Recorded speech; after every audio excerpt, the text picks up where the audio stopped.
Dubious Gambit number 2. It doesn't even have a name, but this arises from the Dutch defense where black plays f5 after d4. So what you do is you sacrifice your e-pawn. Yeah, one might argue this is the Staunton Gambit, but we have another idea. After pawn takes, you sacrifice your f-pawn, which most of your opponents will take. By the way, that's the top played move. In the Leech's database, this is known as the Staunton Gambit accepted, and the main theory is to take back. Stockfish likes this. You can tell from the eval bar, the game is almost equal. But here is where you go crazy. Instead of taking back, you continue with my elbow gambit and play pawn to c3. Yes, allowing black to take on g2. Who am I? Now Stockfish gives black a negative 1.2, which means white has some chances to get back to the game if and only if bishop takes g2 is played. But you know how crazy Casper is. Rather than taking back, the move I recommend is you save your bishop because your rook sacks.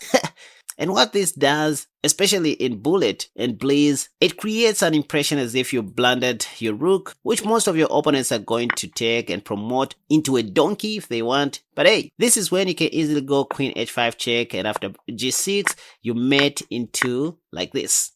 Now see, after f takes g2 and bishop d3, you will see that most of your advanced opponents are more likely not going to take, because this is very easy to see. And so the move that they may try here is pawn to g6, just stopping you from going queen h5. But now it is time for you to grab this pawn because the threat is real. So the move I highly recommend is queen c2. That's how you get back this pawn and you will be fine. The point is, if black goes ahead and take the rook just like before, still there's a mate in 2 like this. Right, let's go a step further. What if they play pawn to g6 and after you go queen c2 they don't take? Another move that you will see them playing is knight f6, by the way, but you still have a mate in 2 even after that. So at this point you will see them making moves like pawn to d5, trying to create a breather. And finally this is when you can take on g2, and here you just gave up 2 pawns, by the way. Yet Stockfish doesn't think you are losing because you have so many open lines and you are going to develop your minor pieces and castle long, then start attacking on the side of the board where there are few pawns,